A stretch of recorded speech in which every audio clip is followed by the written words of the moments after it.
The biggest investment in San Antonio history will cost over $4 billion, transforming the way we live here. From San Antonio to New Braunfels communities are going through major changes for better or worse in hopes to improve our way of life here. There's so many areas that got worse because of all these changes. I'm going to go over all of the upcoming developments that will affect the people of San Antonio and where you can live. The I-10 corridor in the city of San Antonio has billions of dollars and has been the silent beast of development so far, but it's not the biggest development. This has made a huge impact on housing around the areas, creating desirability and lower inventory on this side of town. The changes will influence whether you move here, or if you live here already, you may want to leave sooner than you think. I'm Trey with the Cavalry Group, the worst San Antonio realtor. San Antonio is set to welcome an impressive ball field entertainment venue similar to Topgolf right by the rim. You can virtually play your favorite MLB park while tracking performance in real time. Just when we thought there was no more room to build stores or neighborhoods to live, the new 65,000 square foot venue will feature over 30 batting bays, 3 bars, a beer garden, and full-service restaurant. Around I-10, residents around here will have about a 7-minute commute to Topgolf, Andretti, Pinstack, and a whole bunch of other amenities. The Rim is over 2 million square feet of open-air shopping in mixed-use district. Like this 3,000 square foot home on a half acre just 5 minutes from the Rim. Some of the local residents absolutely hate all this development and the standstill traffic that comes with it. You're also paying City of San Antonio and Bexar County taxes. Living outside the luxury shopping developments, San Antonio local government has a strong push towards affordable housing. 95,000 households in Bexar County spend more than 30% of their income on housing. This leaves little money for other incentives like food, healthcare, and transportation, according to the city website. This causes business owners concerns over residents not wanting to spend as much money on local goods and services.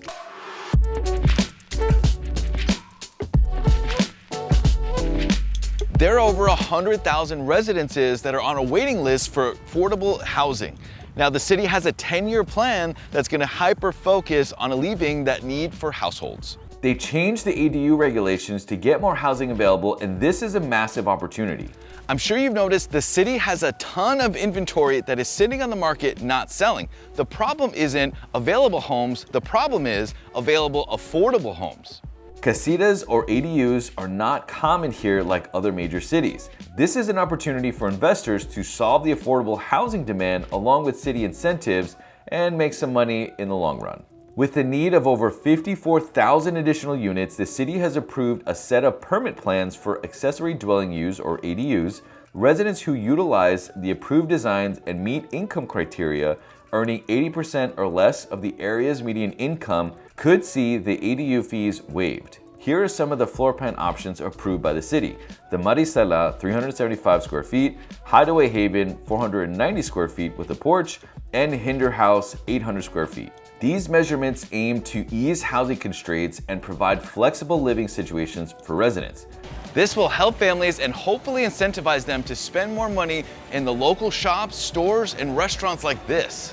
And we definitely need better Chinese food here in this city. Now, before you blow me up in the comments, I'm not saying it's bad. It's just not as good as what I've had in other cities. If you live in San Antonio like me, I know you've seen the progression of the I-35 expansion. This $700 million expansion project is set to reshape traffic on I-35 and 1604 by introducing a new elevated lanes, which could reduce traffic commutes by 41 to 48% according to the TxDOT meeting I snuck into. This project, named I-35 Next, will span 4 miles as a part of the Texas Clear Lanes, a $75 billion incentive focused on alleviating traffic congestions in major metropolitan areas across the state. For example, the new lanes could shorten travel from 3009 in Schertz to the Frost Bank Center downtown in just 15.5 minutes. The project includes 3 elevated lanes, 2 main lanes, 1 HOV lane in each direction, and is expected to be completed by 2028.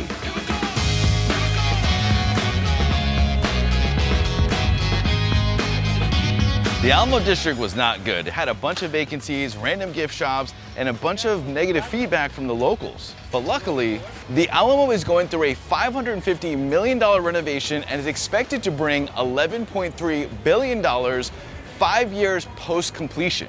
And this is still not the biggest development. At the heart of the transformation is the new Alamo Visitor Center and Museum, spanning over 100,000 square feet and 8 galleries dedicated to preserving and sharing the Alamo's history. The feature of this expansion will include a 4D theater and event spaces, rooftop terrace, Alamo Cafe, and retail spaces. This investment reflects a significant step to revitalizing Texas' most treasured landmarks. I just hope they don't mess it up. No pressure though. If you hate going to the Riverwalk like I do, then you need to know about this next development that is coming to San Antonio that's going to affect if you own properties around this area. The Broadway East San Antonio, or BESA development, promises to reshape the landscape near the Pearl with an ambitious 1.8 million square foot project. This community will include housing, retail stores, restaurants, and a hotel, marking a transformative chapter for downtown, Alamo Heights, Government Hill, and it will double the size of the Pearl. What do you think is going to happen? Spanning across 18 acres, the development will proceed in phases through 2030. Eventually bringing up to 1,000 new apartments. Broadway East will also feature prominent brands like Kate Spade, Tecovas, Lululemon, and Nike. Phase 1 focuses on retail and parking and is set to begin the fall. It's scheduled to be completed by 2026. Phase 2 will have an additional 1.9 million square feet and including 6 multi-story apartment buildings and a 15-story hotel. With 39 million visitors annually, San Antonio's new developments that are coming are going to see a huge influx of people at the Pearl and Broadway areas. Sir, you're gonna have to pay for that hat, you know that, right? Can I get a discount? Downtown San Antonio has been neglected for the last few years. Developers have abandoned projects like the Lone Star District that have been sitting vacant the last few years in the heart of Southtown. Maybe I'll finally enjoy going to the Riverwalk. Nah. Tesla, Boring Company, SpaceX, and all of Elon's companies have already established a presence in San Antonio corridor, making it an ideal hub for expansion from Austin to Mexico. However, these companies are currently only dabbling in San Antonio. After the expansion is complete, it will become way more inviting for them to expand their operations. New Braunfels is one of the most talked about towns in the I-35 corridor, soon to be connecting San Antonio to Austin. New Braunfels residents are pushing back from the growth, but it's inevitable.